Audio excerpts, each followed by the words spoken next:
প্রিয় দ্বাদশ শ্রেণীর ছাত্রছাত্রীরা, তোমাদের ফোর্থ সেমিস্টারের নতুন সিলেবাসের ইতিহাস বিষয়টি নিয়ে আজকে এই ভিডিওতে আমরা আলোচনা করব।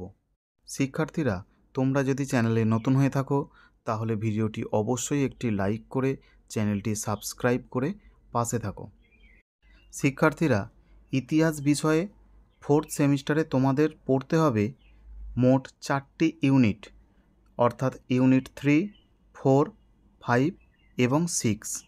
ইউনিট 3তে তোমাদের আছে 7 নম্বর, ইউনিট 4 থেকে তোমাদের বরাদ্দ 19 নম্বর, ইউনিট 5 থেকে থাকবে 7 এবং ইউনিট 6 থেকে থাকবে 7 নম্বর।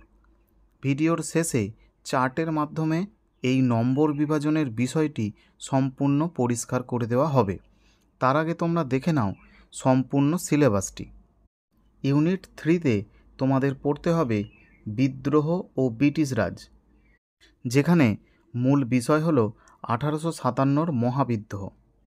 এই অধ্যায় থেকে তোমরা যে গুরুত্বপূর্ণ বিষয়গুলি পড়বে তা দেখে নাও।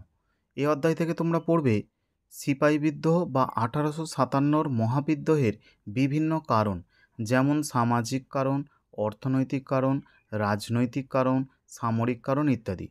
এছাড়া তোমরা পড়বে মহাবিদ্রোহের নেতৃবৃন্দ, আর পড়বে মহাবিদ্রোহের বিস্তার, মহাবিদ্রোহের প্রকৃতি, মহাবিদ্রোহের ব্যর্থতার কারণ এবং মহাবিদ্রোহের ফলাফল বা প্রভাব। এছাড়াও কয়েকটি জিনিস তোমাদের পড়তে হবে, যেমন মহাবিদ্রোহে জনসাধারণের অংশগ্রহণ কেমন ছিল এবং মহাবিদ্রোহের সময় হিন্দু মুসলিম ঐক্য, এই বিষয়টি। তোমাদের ফোর্থ ইউনিটে আছে জাতীয়তাবাদ ও বিচ্ছিন্নতাবাদ। এর মধ্যে যে বিষয়গুলি তোমাদের পড়তে হবে দেখো, আলিগড় আন্দোলন থেকে হিন্দু মহাসভা দেশভাগের পথে, এই বিষয়। সংগঠিত জাতীয়তাবাদী রাজনীতির উদ্ভব 1917 এর পূর্বোত্তর পর্ব থেকে স্বাধীনতা লাভ পর্যন্ত সময়কাল। এছাড়া ভারতের ওপর প্রথম বিশ্বযুদ্ধের প্রভাব এবং স্বাধীনতার পূর্বাভাস। ইউনিট 5-এ থাকবে সংবিধানের গঠন, যেখানে নবযুগের সূচনা, স্বাধীনতা উত্তর ভারত কেমন ছিল সে বিষয়।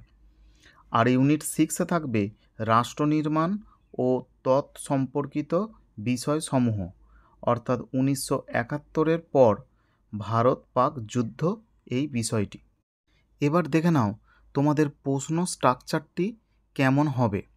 তোমাদের প্রথম অধ্যায় অথবা ইউনিট 3 থেকে থাকবে মান 3-এর একটি প্রশ্ন এবং মান 4-এর একটি প্রশ্ন, অর্থাৎ মোট 7 নম্বর।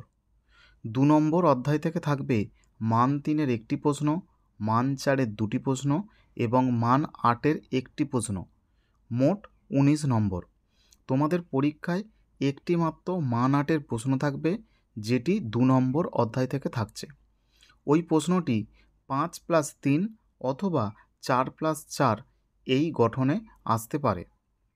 ইউনিট 5-এর জন্য নির্ধারিত নম্বর হলো 7, যেখানে একটি মান 3-এর প্রশ্ন এবং একটি মান 4-এর প্রশ্ন পরীক্ষায় তোমাদের উত্তর করতে হবে।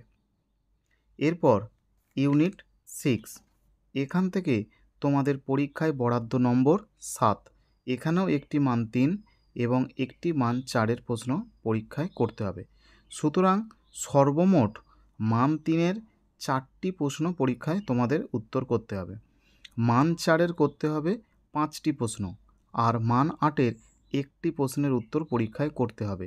এইভাবে মোট 40 নম্বরের লিখিত পরীক্ষা তোমাদের হবে দ্বাদশ শ্রেণীর ফোর্থ সেমিস্টারে, অর্থাৎ ফাইনাল সেমিস্টারে।